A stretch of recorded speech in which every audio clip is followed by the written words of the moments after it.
a palestra do eminente professor, procurador de justiça, aposentado advogado, doutor Igor Nigro Mazzilli.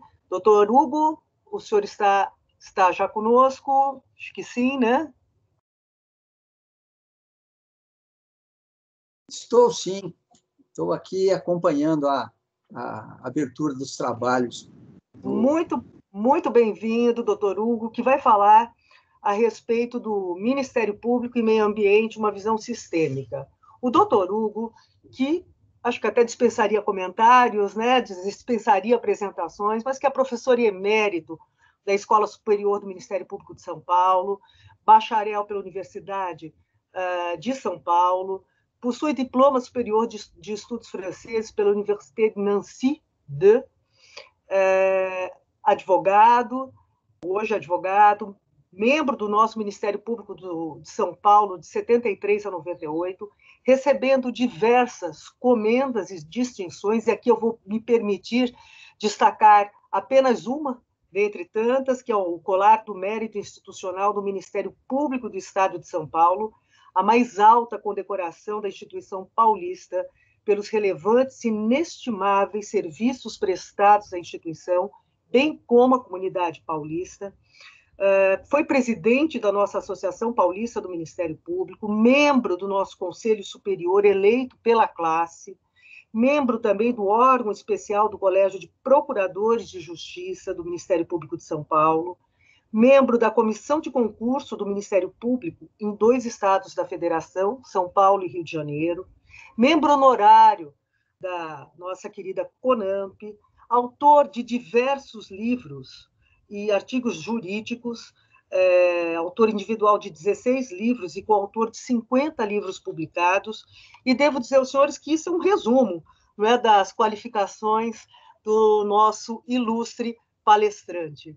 Mas, para além disso tudo, eu me permito aqui uma confidência, uma memória, doutor Hugo.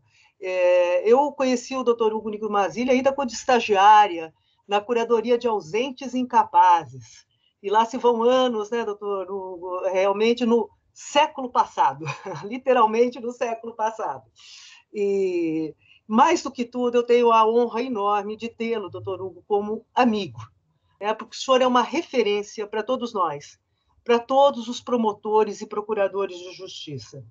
O senhor que é um doutrinador que mais profundamente conhece o nosso Ministério Público, a história do nosso Ministério Público. Aliás, o senhor próprio parte dessa história do Ministério Público que ajudou a escrever, notadamente naquele período pré-constituinte, né?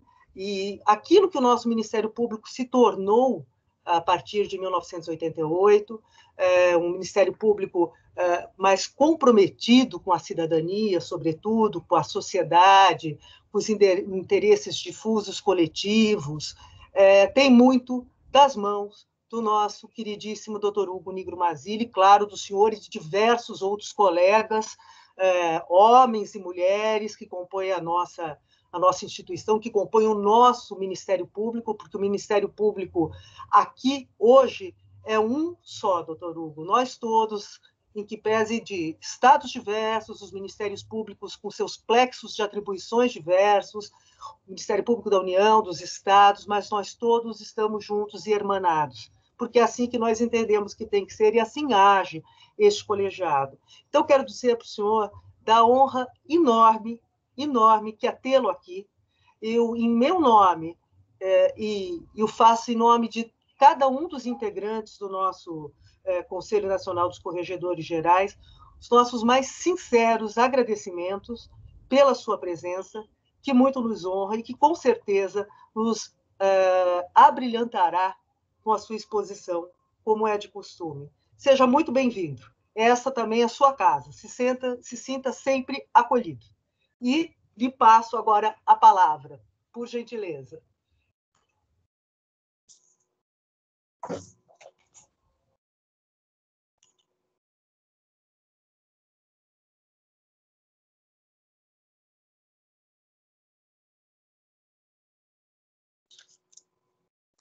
Excelentíssima senhora doutora Tereza Cristina Maldonado Catucci Exner, digníssima presidente do Egrégio Conselho Nacional dos Corregedores Gerais do Ministério Público dos Estados e da União, e também corregedora-geral do Ministério Público do Estado de São Paulo, em cuja pessoa saúdo os nobres integrantes deste egrégio colegiado, composto dos importantes órgãos orientadores e fiscalizadores das atividades funcionais e das condutas dos membros do Ministério Público do nosso país. Espero, antes de tudo, poder corresponder à generosa apresentação que recebi da doutora Tereza neste colegiado. O tema sobre o qual falarei tem significado muito especial, não só como uma questão permanente que é, como também em razão do momento atual que vivemos. De um lado, quanto ao Ministério Público, a instituição tem sido cada vez mais questionada nos tribunais, na imprensa, não tanto pelos seus eventuais erros, que também existem e são naturais, como toda atividade humana sujeita a erros, mas o Ministério Público tem sido muito questionado, também e principalmente, quero crer, pelos seus acertos, como quando combate a improbidade administrativa, atividade que desagrada naturalmente os poderosos. E, de outro lado, o momento é importante no que diz respeito ao meio ambiente.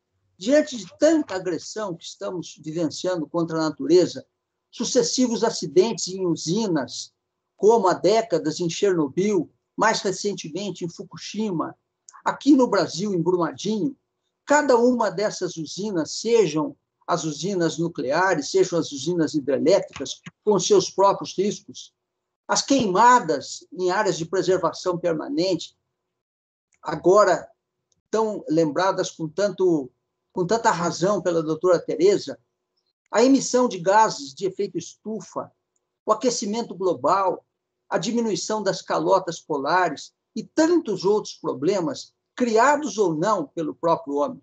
Isto dá a consciência da gravidade das consequências, que a médio e longo prazo podem ser catastróficas para a própria humanidade. O Ministério Público, como instituição, tem um papel muito especial nesse quadro. Embora ele nunca tenha se descuidado de seu papel de defesa do meio ambiente, entre outros valores, até muito pelo contrário, o Ministério Público sempre foi um dos principais guardiões do meio ambiente no nosso país, mas a verdade é que, neste quadro atual, ele deve se desdobrar mais ainda, deve redobrar os seus esforços.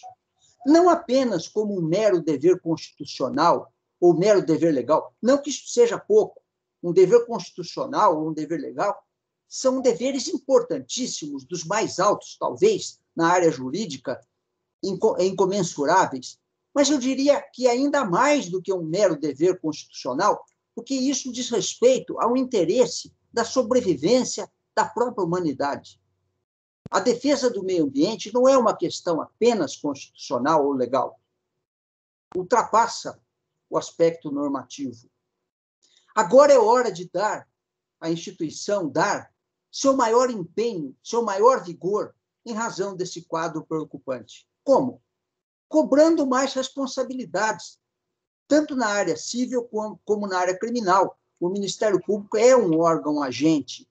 Nesse sentido, ele tem poder para cobrar responsabilidades. Ele também pode e deve cobrar e concorrer para maior e melhor educação ambiental. Como? Divulgando seus trabalhos, proferindo palestras, dando à sua tarefa um caráter didático para a população. Não basta só fazer o trabalho no seu gabinete, é necessário que a população saiba o que o Ministério Público está fazendo. E, por fim, buscando um trabalho harmônico e integrado enquanto instituição, que tornará o seu trabalho mais eficiente, tanto no Ministério Público dos Estados como no Ministério Público da União. A nós, e aqui eu falo mais por mim, que estou já mais idoso e até mesmo aposentado, é inevitável lembrar do Ministério Público de antigamente, do Ministério Público aquele Ministério Público no qual eu entrei tantas décadas atrás. A verdade é que, quando eu entrei no Ministério Público, ele era muito diferente, ele não tinha maior envolvimento com as questões ambientais. Havia um ou outro aspecto criminal, mas ele não tinha inquérito civil, não tinha ação civil pública, ele não tinha esse papel preeminente na defesa do meio ambiente. E isso não era culpa do Ministério Público, isso era um retrato daquela época. Não havia uma verdadeira cultura ambiental no nosso país. As escolas sequer falavam em meio ambiente, muito diferente de hoje. Hoje, uma criança entra na pré-escola e ela já tem informações ambientais. Isso não existia no meu tempo. E, principalmente, as leis não davam ao Ministério Público instrumentos para que ele pudesse defender o meio ambiente. Mas isso tudo logo mudou. Como mudou? Foi quando começou a surgir a tutela coletiva no direito brasileiro. Até antes disso, o processo civil clássico estava voltado para a solução dos conflitos tradicionais entre o Estado e o indivíduo, ou entre indivíduo e indivíduo, ou, no máximo, entre alguns indivíduos e alguns indivíduos, como, por exemplo, o mandado de segurança, as ações desapropriatórias, que eram conflitos entre o Estado e o indivíduo, ou as ações possessórias, dominiais, de perdas e danos entre indivíduos. O máximo que nós tínhamos nesses processos clássicos eram litisconsórcios. Mas o que se resolvia nesses processos, normalmente, eram questões atinentes a pessoas determinadas. Acontece que, na década de 1970, na Europa, um jurista italiano, Mauro Capelletti, um brilhante jurista, começou a chamar a atenção da comunidade internacional para que se fizesse a defesa coletiva de grupos, classes ou categorias de pessoas que estavam na mesma situação, que compartilhavam o mesmo problema e que precisavam de uma solução global para os seus problemas. E ele mostrava, e aqui me parece que foi o ponto mais importante da advertência de Capelletti, ele mostrava que a defesa coletiva tinha peculiaridades que a distinguiam do processo civil clássico. E essa crítica que ele fazia para o processo civil europeu, baseado no sistema do direito romano e não da common law, é que o processo civil europeu continental, muito semelhante nesse ponto ao nosso processo civil brasileiro, ele tinha peculiaridades. Ou seja, enquanto o processo individual resolvia conflito de indivíduos, a defesa coletiva envolvia questões diversificadas. Por exemplo, a conflituosidade. A conflituosidade no processo coletivo alcança grupos inteiros. E ele dava um exemplo. Vocês imaginem uma fábrica que esteja poluindo. Esta fábrica, se for fechada, nós resolvemos o problema ambiental. Mas, ao mesmo tempo, nós criamos desemprego, a arrecadação de impostos gerados com aquela produção econômica vai ser atingida. Existem comunidades que vivem à sombra daquelas indústrias e que serão também atingidas. Então, fechar uma fábrica, muitas vezes, coloca em conflito grupos ambientais, grupos de trabalhadores, comunidades urbanas, etc. Outra diferença que o Capelletti apontava é que, no processo civil clássico, normalmente, aquele que se diz titular do direito lesado é aquele que vai defender a sua pretensão em juízo. No processo coletivo, seria impossível eu colocar individualmente o grupo lesado no polo ativo. São, às vezes, centenas, milhares, milhões de pessoas atingidas por um dano ambiental. Como representá-las processualmente? Nós precisaríamos substituí-las. Isso é diferente da regra do processo civil clássico. Embora o processo civil clássico contemple a substituição processual, ela é episódica. E já na defesa coletiva, ela passaria a ser a regra, diria Capelletti. Depois, a coisa julgada. A coisa julgada no processo individual diz respeito à imutabilidade do decisum entre as partes no processo. De nada adiantaria eu fazer um processo para resolver um problema coletivo se a coisa julgada só valesse entre o autor e o réu, até porque a comunidade lesada não estará presente nos autos. Como estender a imutabilidade da coisa julgada a todo o grupo atingido? A destinação do produto da indenização também era outro problema muito sério, para o qual Capelletti alertava. Capelletti e outros, Vittorio Dente, Vincenzo Vigoriti, etc. Mas o Capelletti capitaneou essa luta. E ele dizia o seguinte, que a destinação do produto da indenização no processo individual é para o ganhador da ação. Mas no processo coletivo, como é que eu posso dividir um proveito econômico eventualmente obtido entre pessoas muitas vezes indetermináveis? Todas essas dificuldades mostravam que era hora de se pensar num processo coletivo diferenciado. Até porque ele apresentava vantagens significativas em relação ao processo individual. A primeira de todas é o acesso à justiça. No processo individual, a maioria dos lesados desiste de recorrer à justiça. Por quê? O custo do processo, as incertezas do resultado, a demora, a dificuldade da prova. E já no processo coletivo, nós conseguimos dar acesso a todo o grupo. E, principalmente, nós evitamos a disparidade de decisões em casos idênticos. Os senhores imaginem, por exemplo, uma questão que atinja todos os trabalhadores de uma fábrica. Se cada um deles entrar em juízo pela mesma questão, existe a possibilidade de alguns ganharem e outros perderem, embora estejam na mesma situação fática e jurídica. Já no processo coletivo, isso não acontece. Nós teremos a chance de uma solução harmônica para o grupo. Estas sugestões do Capelletti ele não fez só na Europa, ele veio ao Brasil. Em 1984, a convite do Ministério Público do Rio Grande do Sul, ele esteve aqui.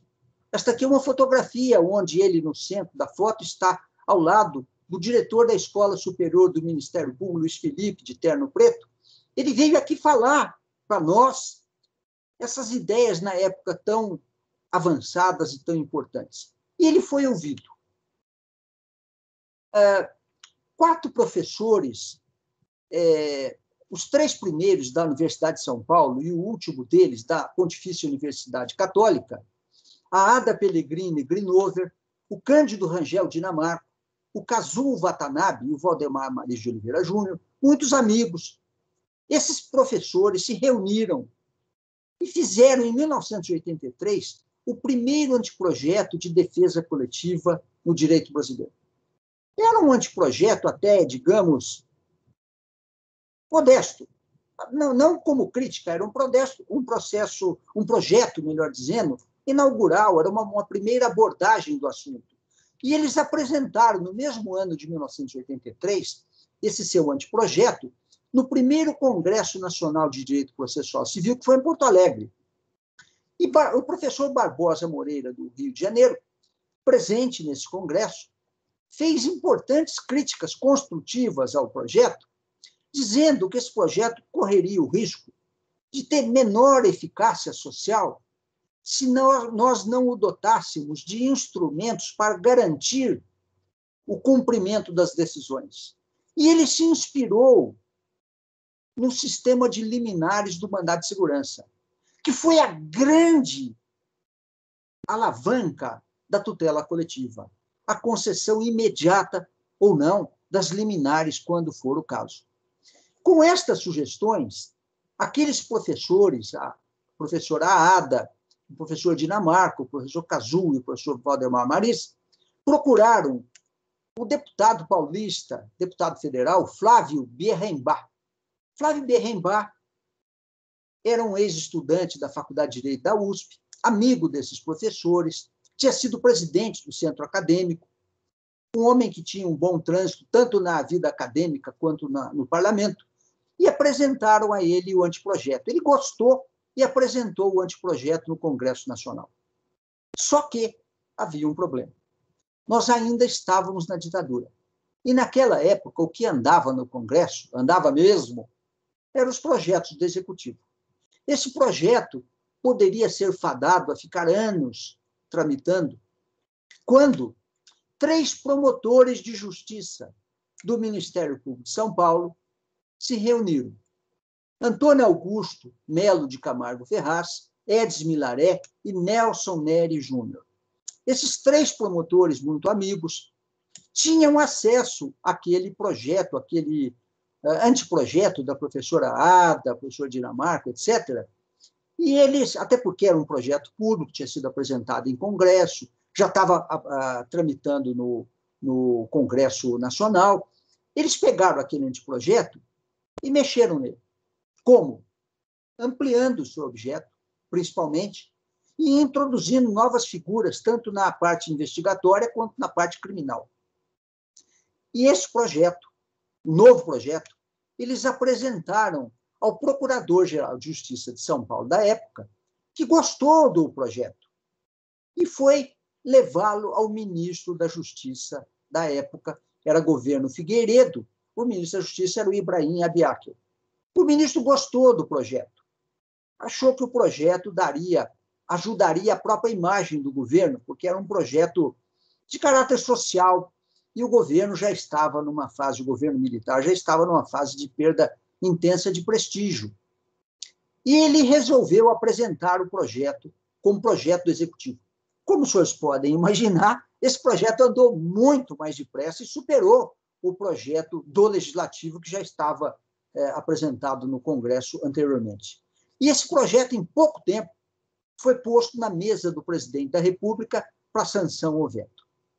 A esta altura, o governo militar já tinha terminado. O presidente já era José Sarney. E houve um movimento muito grande, geral, tanto na área acadêmica quanto na área política, para que o projeto fosse vetado. Vetado integralmente. E por quê? Porque aí, tanto o governo quanto os parlamentares já tinham compreendido o verdadeiro alcance do projeto. O projeto começou mais sendo compreendido pelos promotores, pelas pessoas mais avançadas na área da tutela coletiva, os estudiosos, mas o governo não percebeu, num primeiro momento, que um projeto destinado à defesa de meio ambiente, consumidor, patrimônio cultural e outros interesses difusos coletivos poderia, mais tarde, atingir ações de governo, como em matéria tributária, fundos sociais, questões previdenciárias, e o governo esteve a ponto de vetar o projeto inteiro. Neste momento, houve um trabalho muito intenso para que não houvesse o veto, mas o veto acabou sobrevindo na norma de extensão, exatamente na norma que permitia a defesa de outros interesses difusos coletivos. Então, a Lei da Ação Civil Pública, 7.347 de 85, foi sancionada com um veto. O veto incidiu em vários dispositivos, mas era um veto só. Era contra a possibilidade da defesa de outros interesses difusos coletivos. O governo aceitou a defesa do meio ambiente, aceitou a defesa do consumidor, aceitou a defesa do chamado patrimônio cultural, que são bens e valores artísticos, históricos, estéticos, turísticos, paisagísticos, mas não aceitou a defesa de outros valores. Foi uma derrota? Foi, mas pequena, porque com o passar do tempo, nós conseguimos recuperar isso. E comparando os dois projetos, o do legislativo, apresentado por Flávio Berrembá, e o do executivo, que era de origem dos promotores, a abrangência entre eles era diferente. O projeto originário dos professores da Universidade de São Paulo e da PUC, esse projeto originário só defendia o meio ambiente e o patrimônio cultural.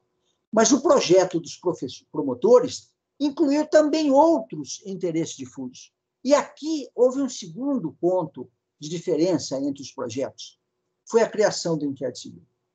O inquérito civil, que hoje é rotina nos ministérios públicos de norte a sul do Brasil, ele não existia em inquérito civil. O Ministério Público, até então, tinha alguns instrumentos investigatórios esparsos. Poder de requisição, poder de notificação.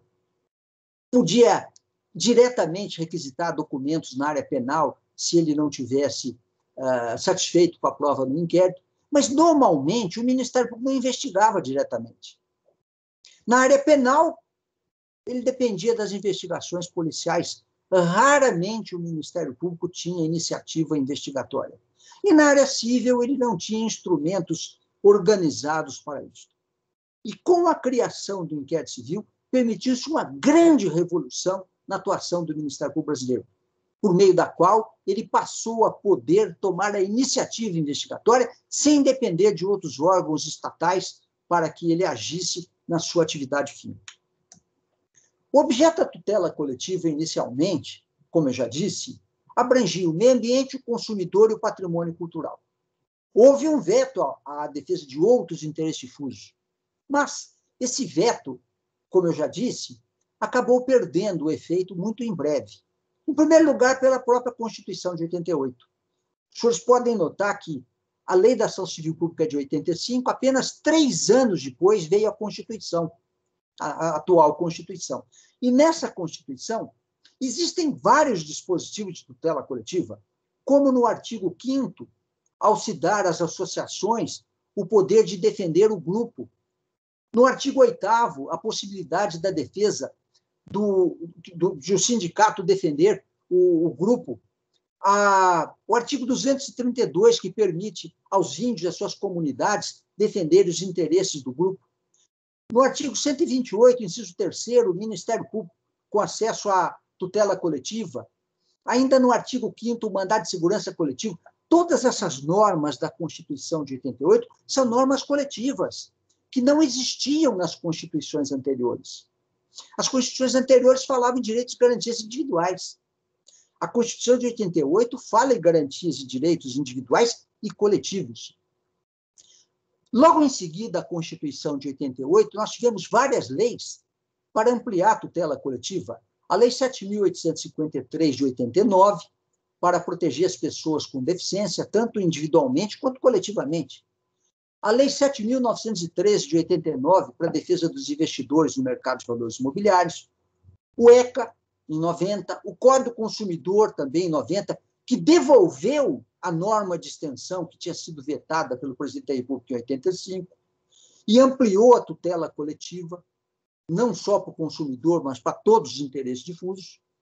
E sucessivas leis que integraram a tutela coletiva, a defesa da ordem econômica, a defesa da ordem urbanística, a defesa dos idosos, a defesa de grupos raciais, étnicos e religiosos e a defesa do patrimônio público. Hoje podemos dizer que há todo um microsistema de tutela coletiva, a começar pela Constituição e a terminar pela própria Lei da Ação Civil Pública, a Lei da Proteção da Pessoa com Deficiência, de proteção aos investidores, o ECA, o CDC, a Lei de Improbidade Administrativa e tantas outras leis. O objeto dessas leis é a defesa de interesses transindividuais ou meta-individuais. O que são esses interesses? São os interesses de grupo, classe ou categoria de pessoas. Os exemplos clássicos que os senhores bem conhecem são os moradores de uma região, em matéria ambiental, os consumidores do mesmo produto, os trabalhadores da mesma fábrica, os alunos do mesmo estabelecimento e incontáveis hipóteses semelhantes. O que eles têm de comum? O que eles têm de comum é a conveniência social e que sua defesa seja feita num único processo, para uma única solução, assim dando acesso à justiça a todo o grupo e dando uma solução harmônica para toda a classe, toda a categoria de lesados. Vamos falar um pouco mais diretamente sobre o meio ambiente, que é um dos mais importantes interesses transindividuais que podem ser objeto da tutela coletiva. A doutrina costuma dividir o meio ambiente em natural, artificial e cultural. O meio ambiente natural, assim definido na lei que define a Política Nacional do Meio Ambiente, compreende o conjunto de condições, leis, influências e interações de ordem física, química e biológica, conjunto que permite, abriga e rege a vida em todas as suas formas, o que assim permite a defesa tanto do solo, da água, do ar e da vida em geral, não só da vida humana, como da vida animal, da vida vegetal. E o meio ambiente artificial? Esse é o espaço urbano construído. A ordem urbanística também integra o meio ambiente. E o meio ambiente cultural? São os valores históricos, artísticos, turísticos, arqueológicos e paisagísticos. Se os senhores observarem o meio ambiente artificial e o cultural, eles correspondem à integração do homem com o meio ambiente natural. São conceitos, em parte, coincidentes, mas não idênticos. As referências legais a esses valores ambientais estão assim dispostas. Quanto ao meio ambiente, nós temos na Constituição e na Lei da Política Nacional do Meio Ambiente. O patrimônio cultural também é mencionado na Constituição e na Lei da Ação Civil Pública. Também na Lei da Ação Popular, por que não dizer? O patrimônio público é mencionado na Constituição e no artigo 1º da Lei da Ação Popular. Também é mencionado na Lei da Ação Civil Pública. E o patrimônio social? O que é o patrimônio social? O artigo 129, inciso 3º da Constituição vigente, diz que o Ministério Público está encarregado da defesa do patrimônio público e social. Ora, nós temos uma definição legal do que é meio ambiente, do que é patrimônio cultural e do que é patrimônio público. Mas nós não temos uma definição legal, pelo menos, do que seja patrimônio social.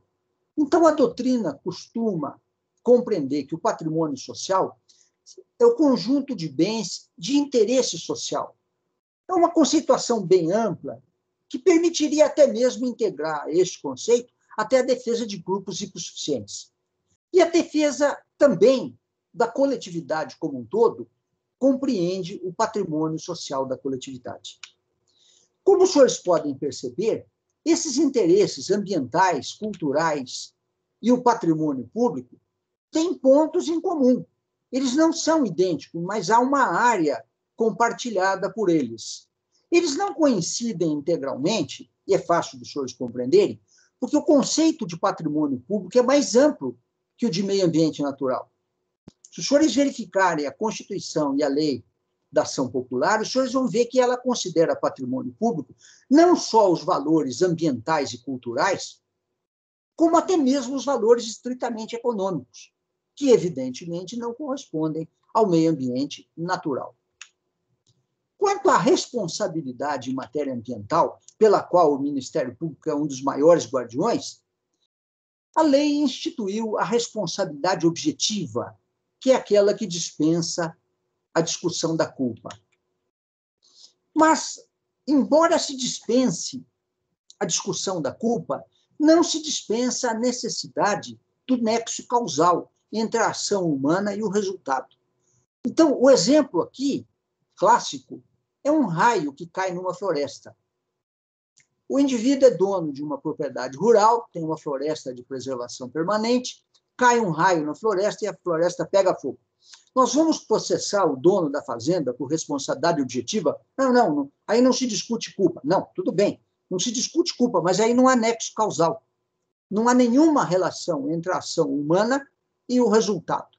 Já um raio que cai numa usina atômica e provoque uma explosão nuclear, por exemplo, aí há nexo causal.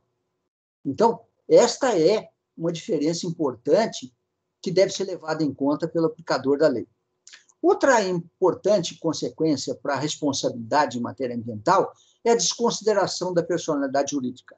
Os senhores sabem que essa desconsideração é permitida no Código Civil, no atual Código de Processo Civil, com grande amplitude, e não depende só de matéria ambiental. Mas, quando se trata de matéria ambiental, a desconsideração é mais flexível, porque basta que a personalidade seja obstáculo ao ressarcimento de prejuízos causados à qualidade do meio ambiente, que o juiz poderá desconsiderar a personalidade jurídica.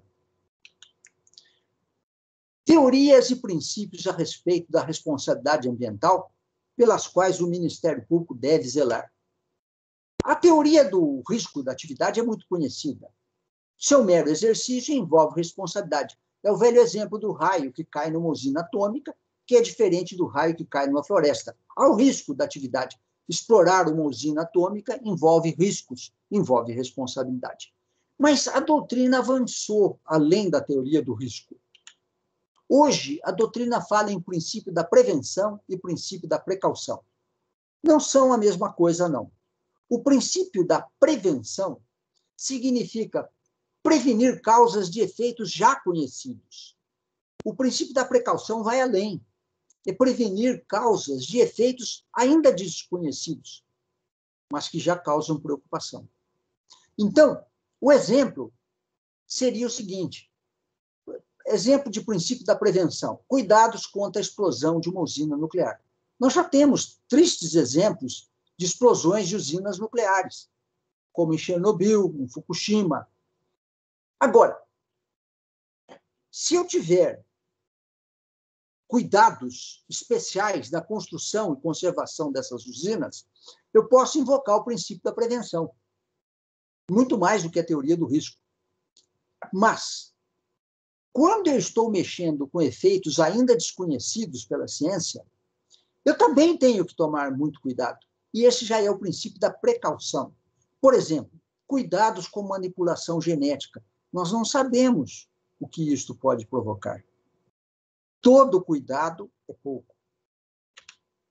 Qual o papel do Ministério Público Nacional neste quadro todo? Bem, na área civil, o Ministério Público tem, antes de mais nada, o inquérito civil. O inquérito civil é um poderoso instrumento a cargo do Ministério Público, que até me causa admiração que o Ministério Público tivesse levado tantos anos para chegar até ele. O advogado se prepara para agir. Como? O advogado vai na junta comercial, colhe os documentos que precisa, vai no cartório, tira as certidões necessárias, fala com o seu cliente, toma nota dos dados que ele precisa, recolhe os documentos que ele acha importante, fala com as testemunhas para saber o que elas sabem e ver se vale a pena arrolá-las ou não. O advogado se prepara para agir. E o Ministério Público? Na área penal, ele comia pela mão da polícia, ou seja, só investigava aquilo que a polícia punha na mão dele, o que é uma grande deformação do sistema, é um grande absurdo. O Ministério Público não tinha acesso direto à investigação. Era excepcional que o Ministério Público fizesse. E isso era extremamente problemático para a qualidade da preparação para agir. O que aconteceu? Ao ser criado o inquérito civil na Lei da Ação Civil Pública, aparelhou-se o Ministério Público para se preparar para agir. O Ministério Público acabou podendo colher documentos, fazer vistorias, fazer perícias, ouvir testemunhas, ouvir o indigitado causador do dano, para que ele possa propor ação com mais segurança, com objeto mais determinado. E, inclusive, para evitar surpresas. Os senhores imaginem, por exemplo, que as denúncias de um dano ambiental, por exemplo, a poluição do rio, são de que foi a fábrica X. Se ele não pudesse investigar e propusesse ação contra a fábrica X, esta fábrica poderia, durante a instrução, por meio da perícia, mostrar que não foi ela, que ela nem mexe com aquele produto, que foi uma fábrica montante que causou aqueles danos. Ora, é muito melhor para o Ministério Público, para a sociedade, para o custo processual, que o Ministério Público saiba isso na fase investigatória, antes de entrar com uma ação, muitas vezes equivocada. Então, a investigação é fundamental. E este é o papel que o Ministério Público Nacional hoje tem nesta área, adquiriu grande importância. Até porque, a partir da investigação, nem sempre o Ministério Público vai agir em juízo. Muitas vezes, ele descobre que não houve dano, ou que o causador do dano não é aquela empresa, é outra. E mais, com base na investigação, ele muitas vezes consegue compromissos de ajustamento de conduta para que o causador do dano possa adequar a sua conduta às exigências da lei, sob pena de sanções negociadas, combinadas livremente entre os interessados. O Ministério Público pode expedir recomendações, não no ar. Não é pegar e sentar o computador e recomendo isso, recomendo. Não. Primeiro investigue. Primeiro ouça os especialistas, o causador, o indigitado causador do dano, colha elementos e aí, se for o caso, expressa recomendações. Essas recomendações, evidentemente, não têm força vinculante, mas têm força social. Uma recomendação bem feita, bem fundamentada, razoável, factível, o administrador tem todo o interesse, o empresário tem todo o interesse em executar, porque ela é factível e ela viabiliza a empresa, um empreendimento, a atividade. Já se ele não executar a recomendação, ele sabe que ele vai contar com uma oposição, muitas vezes ferrenha e muitas vezes correta, justificada do Ministério Público, que tem aí o arsenal jurídico à sua mão, inclusive na área judicial. Ele tem também o acordo de não persecução civil, que foi introduzido pela lei anticrime, a lei que criou o juiz de garantias, etc., com a modificação do artigo 17, parágrafo 1º da Lei de Improbidade Administrativa, que vedava acordos em matéria de improbidade e agora, sob certas medidas, permite. É um instrumento do qual o Ministério Público não é o único legitimado para esse acordo de não persecução civil, mas ele é um dos legitimados para esta atividade. E na área penal, o Ministério Público também tem um papel fundamental.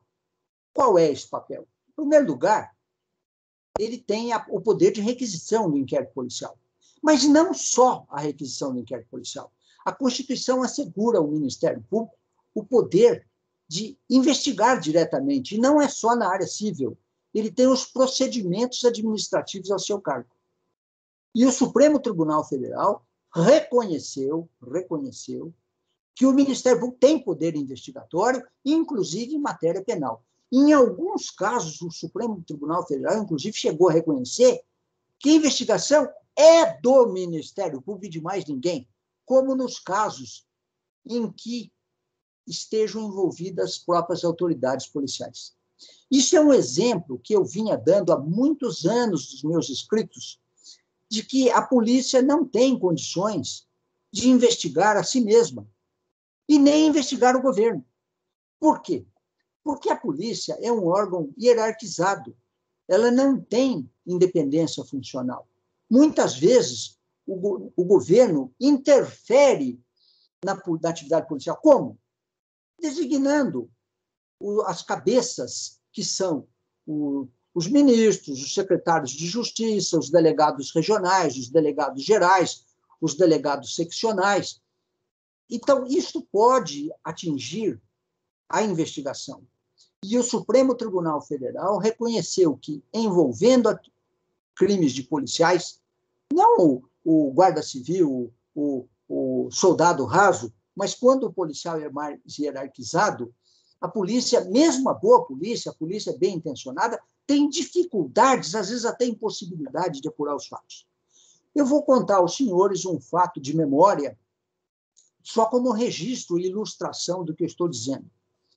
Há muitas décadas, ainda durante a ditadura, em alguns estados, nós tínhamos os chamados esquadrões da morte, que eram policiais que matavam bandidos. E a população achava isso bom e bonito.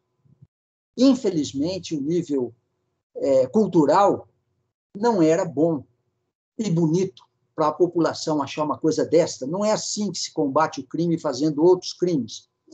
Aqui em São Paulo, por exemplo, o Esquadrão da Morte, os senhores não pensem que eles matavam bandidos trocando tiro na rua.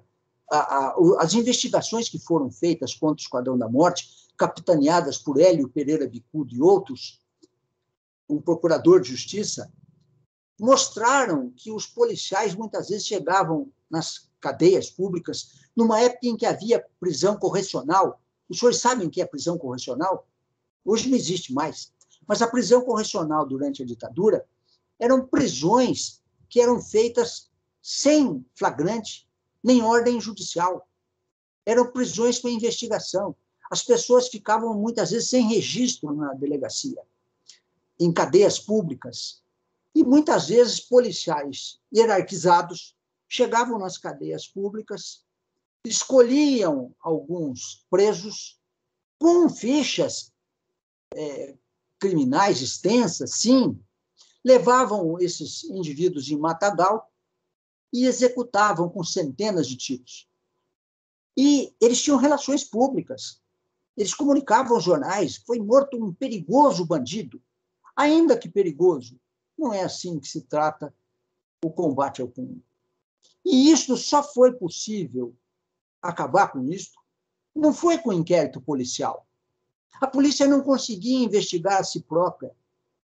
Eram policiais de alta hierarquia. Um deles, quando morreu, um governador do estado, não eleito, nomeado, na época da ditadura, foi segurar o caixão do policial na hora do enterro. Policial já pronunciado várias vezes pela justiça como autor de crimes de homicídio. Por quê? Porque a população gostava. Esta é a verdade. E como que se acabou com isso? Com investigação direta do Ministério Público.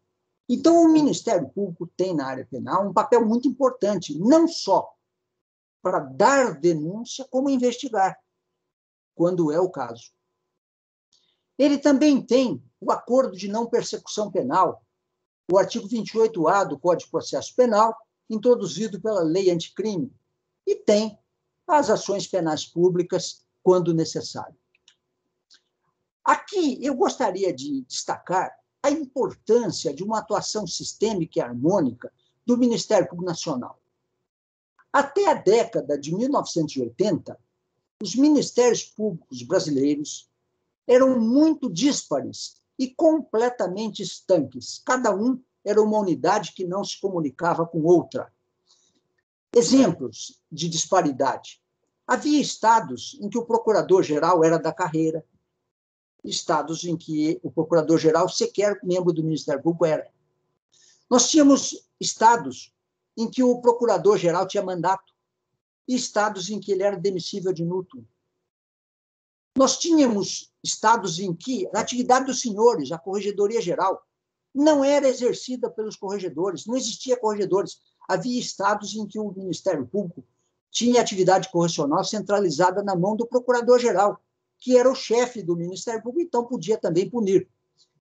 Essa disparidade abrangia, inclusive, a atuação funcional. Havia estados em que o Ministério Público advogava, estados em que o Ministério Público não advogava. O Ministério Público Nacional começou a se harmonizar a partir da Lei Complementar 4081, que foi a primeira lei orgânica nacional do Ministério Público, que organizou os Ministérios Públicos dos Estados. Mas a verdadeira uniformização foi consolidada na Constituição de 88 e na legislação subsequente. Só que a ideia de atuação harmônica e integrada dos ministérios públicos diversos surgiu justamente em matéria ambiental. Eu tenho o direito e até o justo orgulho, quero crer, de contar isso aos senhores, que eu fui um dos autores desta ideia. Na década de 80, mais precisamente em 1985, quando o Ministério Público Nacional estava se preparando para a Constituinte, houve um congresso nacional do Ministério Público aqui em São Paulo. Foi no Hotel Transamérica. Foi um congresso no qual estiveram presentes promotores de justiça de todos os estados da federação. Todos. Foi um congresso, na ocasião, foi o maior congresso de Ministério Público, e eu, o Edson Milaré e o Antônio Augusto de Camargo Ferraz apresentamos uma tese exatamente de litisconsórcio de ministérios públicos, para que os ministérios públicos, em matéria de interesse comum, pudessem somar esforços. E essa tese foi aprovada no Congresso. E foi consagrada, posteriormente, em leis. O Estatuto da Criança e do Adolescente admite o litisconsórcio de ministérios públicos diversos. O Código do Consumidor também acabou introduzindo na Lei da Ação Civil Pública o litisconsórcio de Ministério Público. E o primeiro caso de litisconsórcio de ministérios públicos ocorreu entre o Ministério Público Federal e o de São Paulo. Eu não sei se os senhores se lembram, subsequentemente ao desastre da usina atômica de Chernobyl, na Ucrânia, na década de 80, se não me engano foi em 85, por aí, o dano ambiental que foi causado matou gente, matou animais, causou danos ao meio ambiente em geral, mas aquele gado leiteiro que sobreviveu continuou produzindo leite, o leite foi industrializado e tentaram vender esse leite aqui no Brasil. E um promotor de justiça paulista, José Geraldo Brito Filomeno, e uma procuradora da República, Lúcia Amaral, se somaram, baseado, naquele tempo ainda não havia lei que permitia os consórcios, mas a doutrina já recomendava, e eles somaram esforços e conseguiram impedir a comercialização do leite contaminado de Chernobyl em nosso país, por meio de ação civil pública. Agora, eu falei muito nos sucessos, mas nem tudo foi sucesso. Nesses anos todos, se nós observarmos atentamente, existem sinais de dificuldades, retrocessos e limites para a nossa atuação. O primeiro desses sinais começou em 1985, com o veto do governo à própria norma de extensão. As pessoas vão falar, bom, mas foi superado. Mas eu quero mostrar para os senhores que isso é uma tendência. Logo que o governo percebeu aonde poderíamos chegar com a ação civil pública, já começaram a surgir obstáculos. O primeiro foi o veto à norma de extensão. Pouco mais de 10 anos depois, já com a ação civil pública em pleno exercício, cada vez mais usada, o governo fez uma medida provisória absurda, que se transformou em lei e está em vigor até hoje, criando limites à coisa julgada. A medida provisória 1570, de 97, alterou o artigo 16 da Lei da Ação Civil Pública, dizendo que a sentença proferida em ação civil pública só faz coisa julgada nos limites da competência territorial do juiz prolator, o que é um grande absurdo. Competência não tem nada a ver com coisa julgada. Competência é saber qual o órgão da jurisdição está investido pela Constituição e pelas leis para dizer a vontade do Estado naquele caso concreto. E coisa julgada é a imutabilidade do deciso, que decorre do quê? Da soberania do Estado. Ou seja, usando um exemplo clássico de Nelson Nery, nós precisamos saber qual é o juiz competente para um divórcio. Pode ser o do Rio de Janeiro ou de Manaus. Mas a sentença de divórcio dada pelo juiz competente vale no Brasil inteiro, e não nos limites da competência territorial do juiz do Amazonas. Isto é um absurdo, uma ignorância enorme, mas não pensem, os senhores, que essa ignorância foi feita por desconhecimento. Foi feita para inviabilizar a tutela coletiva naqueles casos que não são de interesse do governo. No ano 2000, nós tivemos mais medidas provisórias que restringiram o objeto da ação civil pública, alterando o parágrafo único do artigo 1º da Lei da Ação Civil Pública. Ainda em 2000, em dezembro, eu me lembro bem do mês que foi dezembro, foi um verdadeiro presente de Natal, ao contrário que o Ministério Público, no governo Fernando Henrique Cardoso, ele fez uma medida provisória dizendo o seguinte, que se o órgão do Ministério Público ousasse propor uma ação de improbidade contra uma autoridade pública, a autoridade poderia reconvir contra o membro do Ministério Público, o que outra vez demonstra não só desconhecimento, como o absurdo da medida, porque todos nós sabemos, qualquer aluno de faculdade sabe, que a reconvenção é a ação entre as mesmas partes, e o membro do Ministério Público que propôs a ação de improbidade não é parte na ação. Quem é parte na ação é o Ministério Público, a instituição. O membro do Ministério Público é como um advogado que propõe ação. Admitir a reconvenção contra o membro do Ministério Público seria a mesma coisa que admitir a reconvenção contra o advogado da parte. Esse absurdo foi tão grande que a CONAMP, a Associação Nacional do Ministério Público, nomeou uma equipe de estudiosos, da qual eu tive a honra de fazer parte, para nós prepararmos uma ação direta de inconstitucionalidade. Nós nos reunimos em janeiro para preparar a ação. Chegamos à preparação, mas não tivemos tempo de entrar com ela, porque o governo voltou atrás. O escândalo foi muito grande. Não é que o governo entrou atrás porque percebeu que errou. Não. Ele percebeu que a reação da comunidade foi maior do que ele esperava. E depois vieram mais vedações ao parágrafo único da ação civil pública, ou seja, os senhores querem usar a ação civil pública para defender o ambiente? Vá lá. Querem defender o consumidor? Vá lá. O patrimônio cultural, eu admito. Valores urbanísticos, estéticos, étnicos, raciais, vá lá.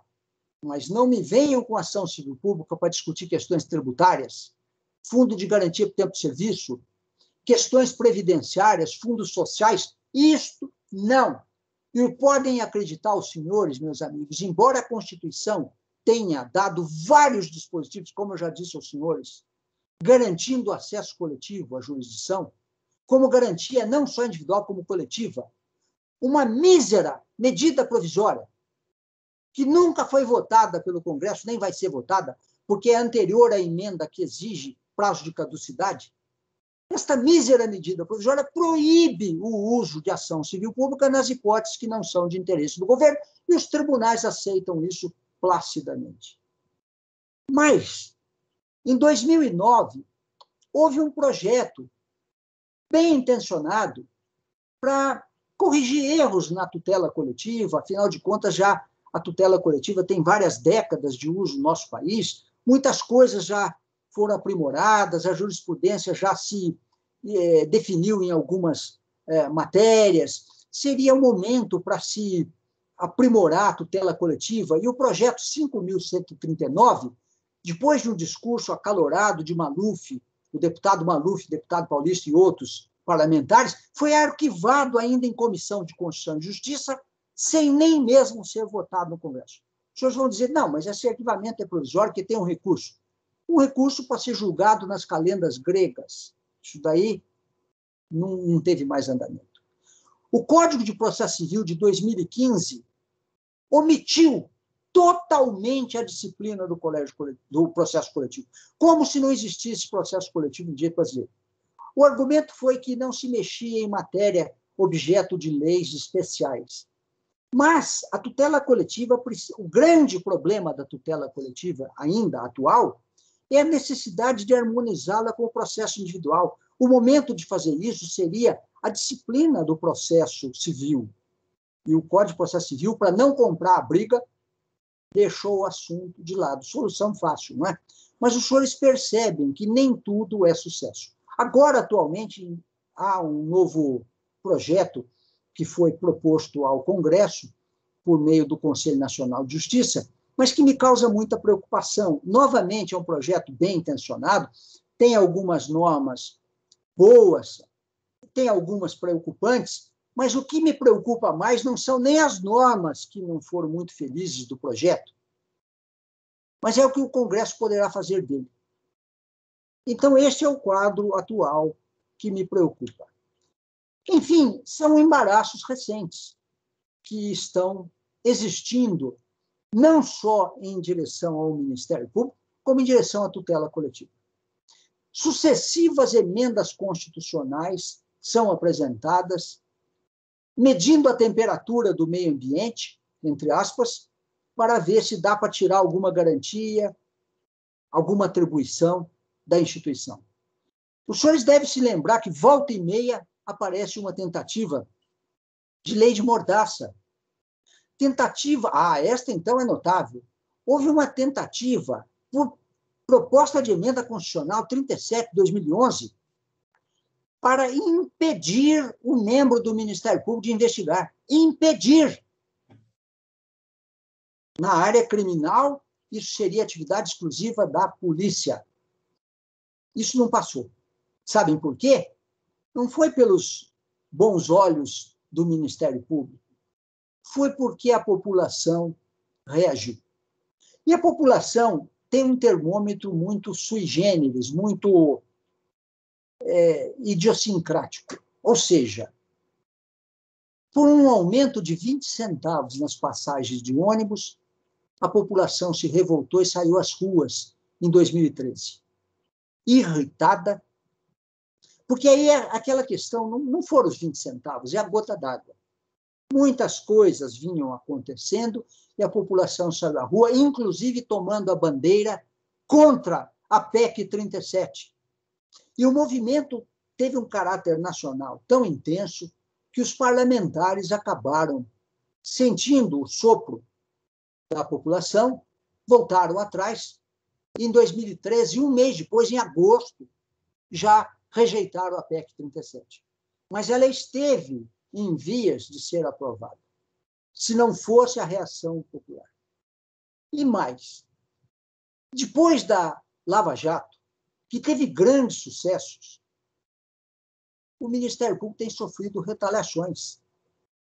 A lei de abuso de autoridade foi alterada, acordos de leniência sem a participação do Ministério Público, e só não mexeram mais na legislação ambiental, na legislação, os senhores têm visto o que tem acontecido, quando há reação da população. A perda de garantias do Ministério Público começou na emenda 45 de 2004. Não que todas as garantias sejam irrenunciáveis, algumas, evidentemente, podem ser revistas, mas o que eu quero mostrar aos senhores é a tendência. Há uma tendência de enfrentamento do Ministério Público e nem sempre por bons motivos. O próprio Supremo Tribunal Federal admitiu acordos penais sem o titular da ação penal pública. Os senhores vejam a que ponto chegamos. O Supremo Tribunal Federal está investigando matéria criminal, inquérito promovido, instaurado, presidido e promovido pelo próprio Supremo Tribunal Federal, quando é ciência absolutamente conhecida que o judiciário não deve ser órgão agente investigatório. Isso são embaraços recentes à atividade do Ministério Público. A imprensa, o governo, parlamentares, empresários querem pôr o Ministério Público na vala do funcionalismo público comum, como se tudo que o Ministério Público tem fossem privilégios. Ora, uma remuneração condigna é absolutamente necessária para recrutar os melhores profissionais. Se o membro do Ministério Público ganhasse um salário mínimo, apenas um salário mínimo, os senhores podem ter certeza que os concursos de ingresso do Ministério Público não iam cair, não, iam aumentar. Ia ter muito mais candidato, muito mais, milhões de candidatos. Só que os senhores podem ter certeza que os candidatos mais bem preparados iam querer exercer outras profissões. Então, a remuneração condigna, as garantias, sendo justas e bem usadas na defesa social, são justificáveis. O Ministério Público é composto de agentes políticos, no bom sentido da palavra, e não de funcionários públicos comuns, porque os órgãos e agentes do Ministério Público defendem diretamente a Constituição e as leis e precisam de garantias por isso. Todos os senhores que são promotores, eu que já fui promotor, nós sabemos as dificuldades que um promotor enfrenta, muitas vezes pagando com a própria vida ou a segurança pessoal ou de seus familiares. Então, nós precisamos de garantias. Mesmo que nós tenhamos vocação, mesmo que nós tenhamos idealismo, e é o que acontece na maioria das vezes, nós precisamos de garantias. E nós precisamos mostrar à sociedade que essas garantias não são privilégios, são instrumentos que devem ser usados para a defesa social. E aí é que entra a importância das corregedorias do Ministério Público. Para os membros do Ministério Público, o momento não é de usufruir tudo o que foi conquistado até agora. É de usar esses instrumentos que foram conquistados até agora para trabalhar bem e melhor, para pôr em prática, com segurança e discernimento, as conquistas e atribuições sociais da nossa instituição. O Ministério Público tem uma vantagem enorme. Ele é capaz de se adaptar. Ele tem mostrado isso ao longo dos anos. O Ministério Público nasceu como órgão do rei, depois virou órgão do governo, e hoje ele é órgão da sociedade. Os senhores querem exemplo melhor de capacidade de adaptação? As experiências adquiridas são importantes, mesmo esta agora, na fase de confinamento da Covid-19, o Ministério Público aprendeu a trabalhar mais e melhor, inclusive por via remota. Descobrimos novos modelos de atuação. O Ministério Público está mais informatizado. Isto aproximou mais os promotores e os ministérios públicos. Com isto, é hora de os órgãos que têm poder de fiscalização e disciplina cobrarem mais dedicação dos promotores à instituição e à coletividade. Dedicação e integralidade, para que a coletividade veja que ela investiu e não gastou no Ministério Público. Ela investiu. Enfim, quero dizer aos senhores que se o Ministério Público recebeu mais poderes, ele também tem mais responsabilidades. E isso exige uma atuação com redobrado cuidado. Em primeiro lugar, para não fazer injustiças. Isso é um problema ideal. Mas, em segundo lugar, tão importante quanto o primeiro, a falta de cuidado pode gerar perda de garantias, pode gerar enfrentamentos nos quais nós poderemos não nos sair bem. Para que o Ministério Público possa continuar produzindo e criando, ele precisa de uma atuação com redobrado cuidado. Em síntese e em conclusão, uma atuação eficiente, ponderada e técnica. Esta é a chave do Ministério Público brasileiro. Senhores corregedores, eu me sinto extremamente honrado de ter tido esta oportunidade de falar com os senhores. Eu enalteço extremamente a função e a importância do trabalho que os senhores têm para o engrandecimento do Ministério Público brasileiro.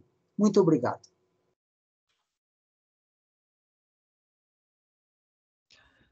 Prezadíssimo Dr. Hugo Nicro Mazzilli nos brindou com uma palestra extraordinária e nos lembrando, ao final, a importância, né, daquilo que também se costuma chamar da accountability, porque é isso que realmente nos eleva perante o olhar da sociedade. Agradeço imensamente, foi maravilhoso, sensacional, como só ia acontecer quando ouvimos.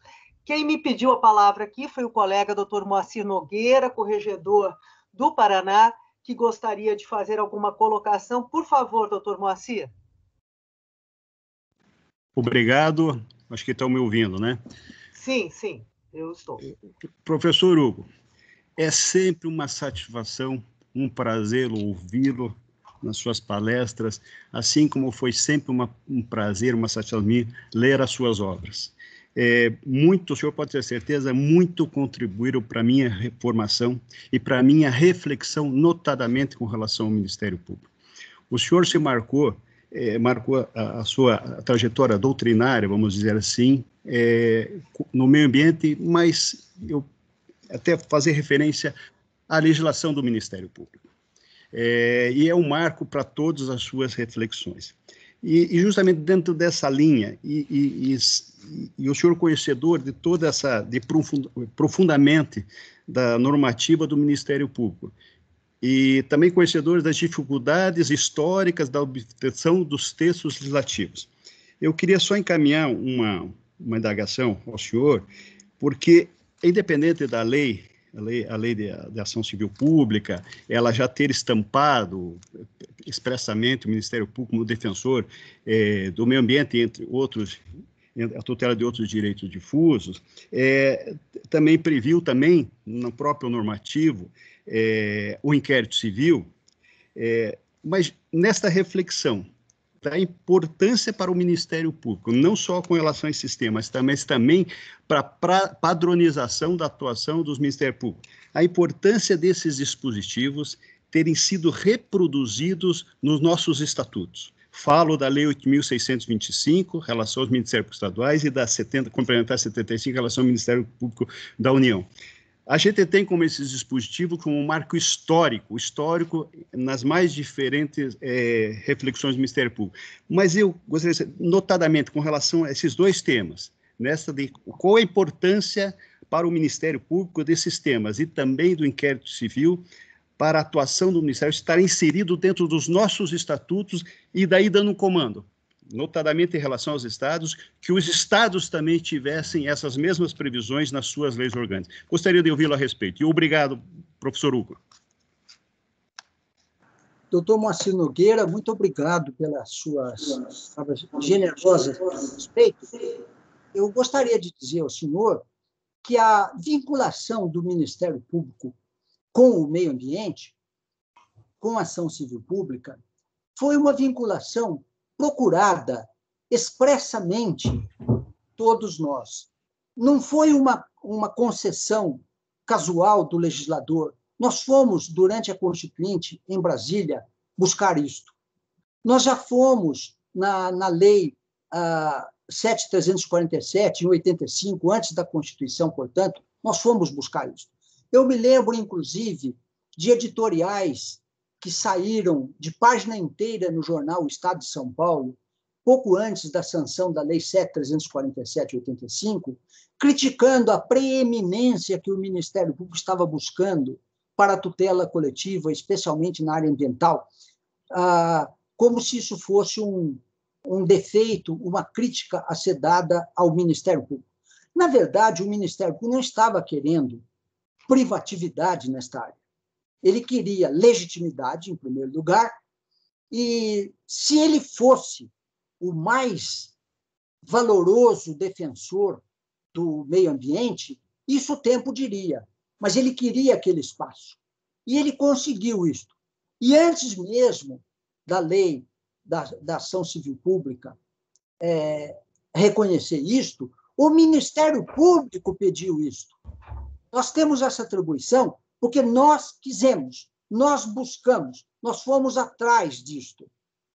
Isso foi quando o Constituinte nos deu isto, em 1988, nós estávamos lá no Congresso, nós fomos nos gabinetes de cada um dos parlamentares, todos os ministérios públicos do Brasil estavam lá, muitos dos senhores estavam lá ou sabem disto, e nós acabamos conseguindo este reconhecimento. Então, quando a lei orgânica do Ministério Público contemplou esses dispositivos, ela não fez mais do que dar vazão na esfera infraconstitucional ao que a própria Constituição deseja. Os senhores vejam lá no artigo 128, primeiro no 127, caput, ele dá ao Ministério Público a defesa dos interesses sociais, todos, e dos individuais quando indisponíveis. Este foi o argumento que levou o Supremo Tribunal Federal a reconhecer o nosso direito de defendermos grupos ainda de pessoas determinadas. Por quê? Quando o interesse for indisponível.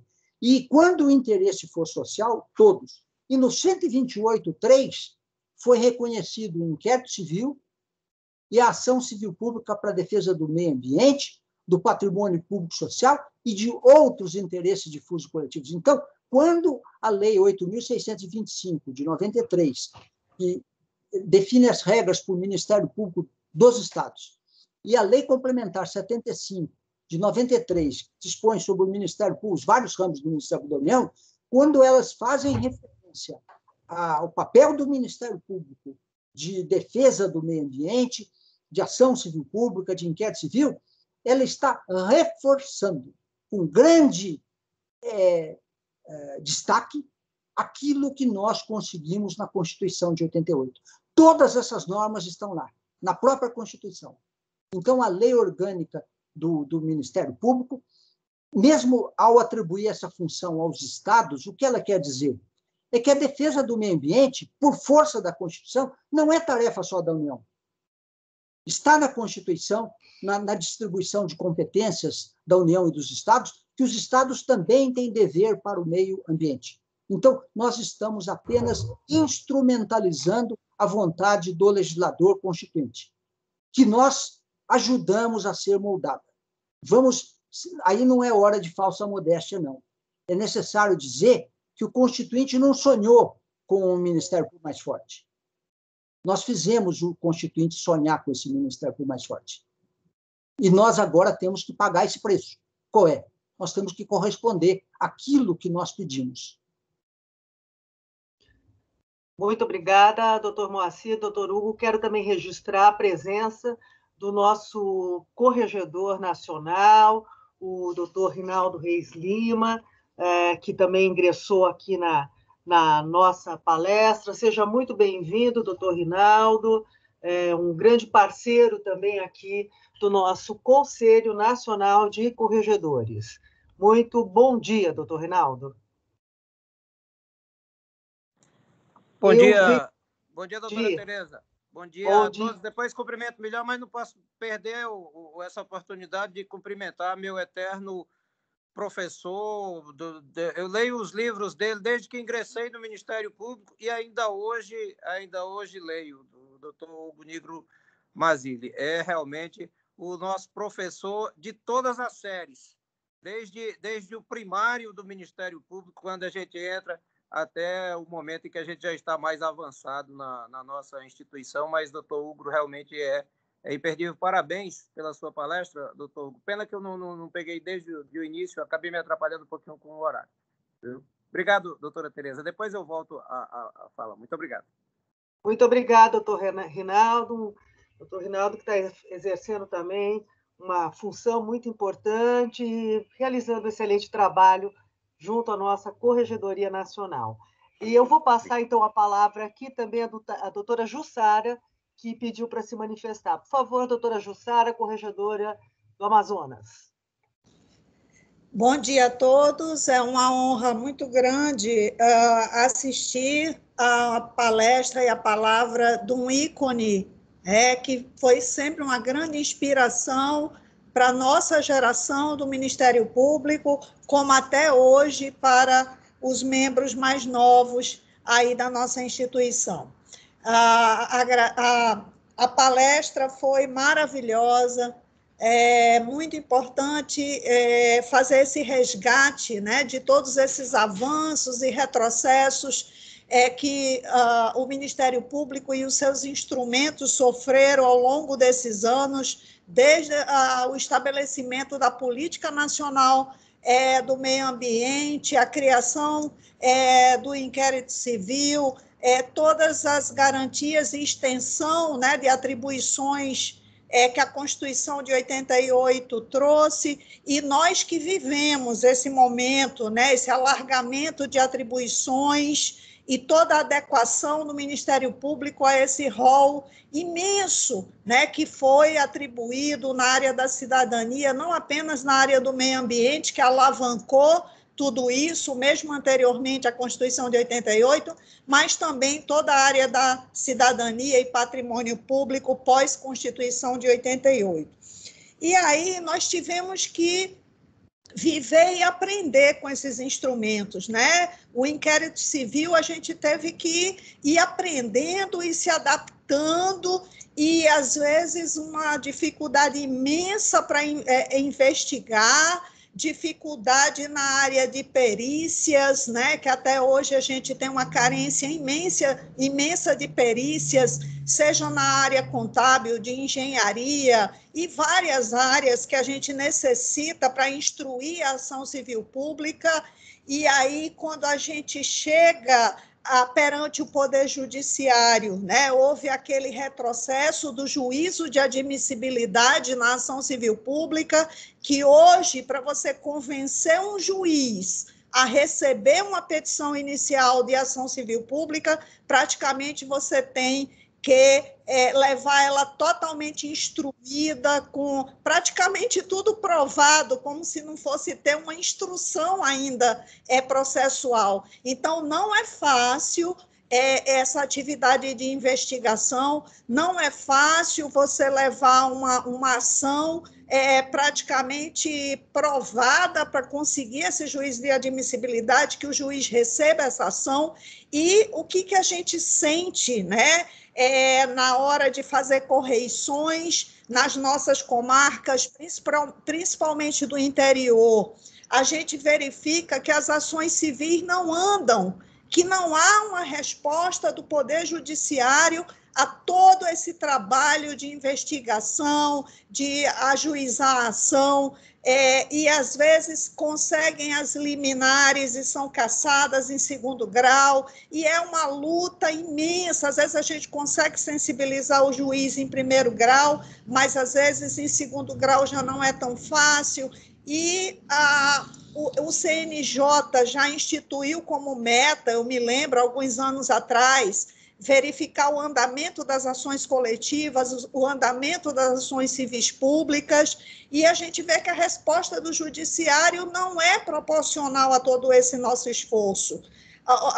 O Poder Judiciário tinha que ter uma sensibilidade maior para todas essas causas sociais, além do meio ambiente. Então, a gente procura, nas nossas correições, fazer o levantamento de todas essas ações civis públicas ajuizadas e, através da corregedoria do tribunal, pedir que eles sensibilizem os juízes para dar andamento. Então, resumindo, o que eu queria dizer é que, às vezes, a gente faz um esforço imenso, né, para investigar, para entrar com ação, acompanhar, e não tem, muitas vezes, infelizmente, uma resposta proporcional e adequada do Poder Judiciário. E eu penso que uma ação nacional entre todas as corregedorias, se padronizasse essa questão de fazer o levantamento das ações civis públicas, o andamento, o acompanhamento, para que a gente pudesse sensibilizar também o CNJ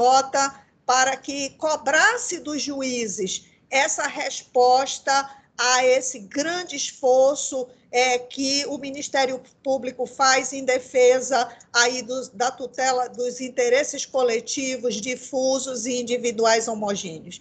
E, então, era essa a abordagem que eu queria fazer, e gostaria de ouvir a opinião do nosso tão querido, né, e tão... digamos, um mito, né, para o Ministério Público, que é o professor Hugo Nigro Mazzilli. Obrigada. Devolvo a palavra, presidente. Pois não, obrigada, doutora Jussara. Doutor Hugo, por favor, a palavra é sua. Doutora Jussara, ouvi-la é impressionante. A senhora colocou todos os problemas reais, verdadeiros, que o Ministério Público está enfrentando na vida prática. Eu acredito que o Judiciário precisa, sim, ter mais sensibilidade para as ações civis públicas. Elas são, na verdade, a solução para o problema do desafogamento da justiça, para o acesso à justiça. Elas são a maior novidade das últimas décadas do direito processual. Eu fico chocado de ver que foram capazes de fazer um Código de Processo Civil recente que fingiu que não existia ação civil pública. Ele faz 2 ou 3 referências à ação civil pública, quando ela é a solução.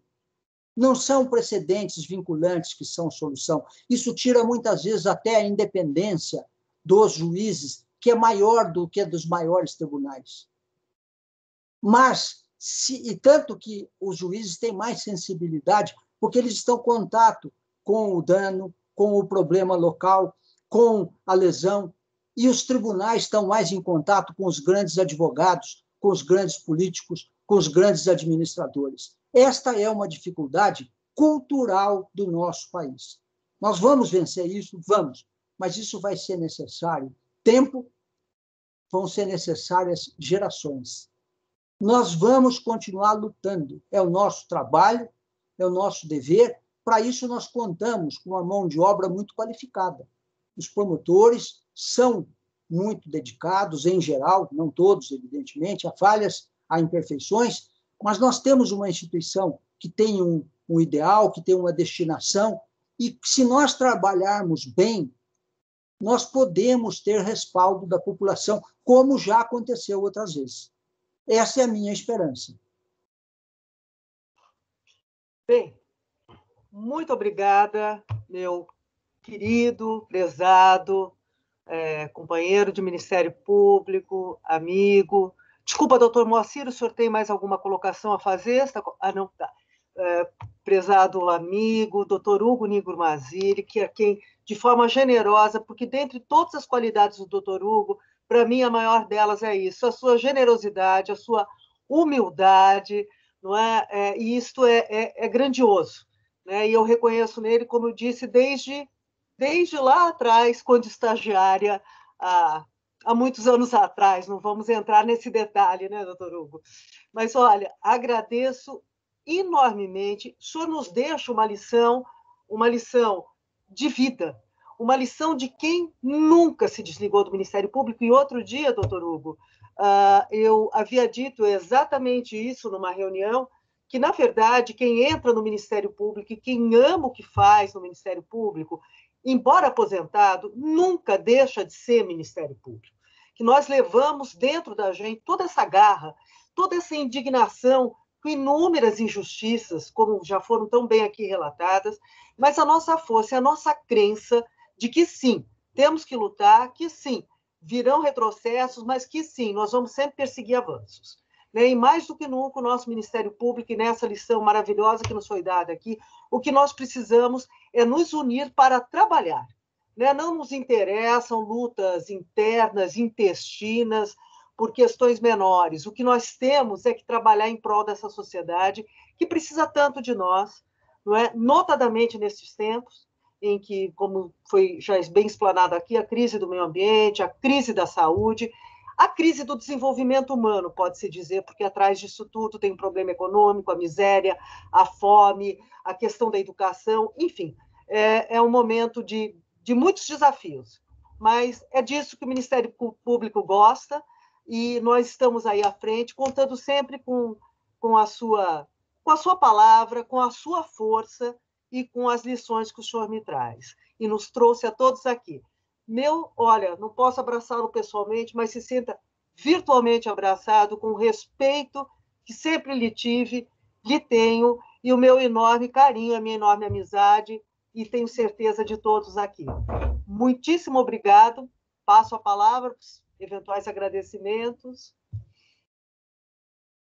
Doutora Tereza, senhores corregedores gerais dos estados e da União, fico muito honrado desta oportunidade.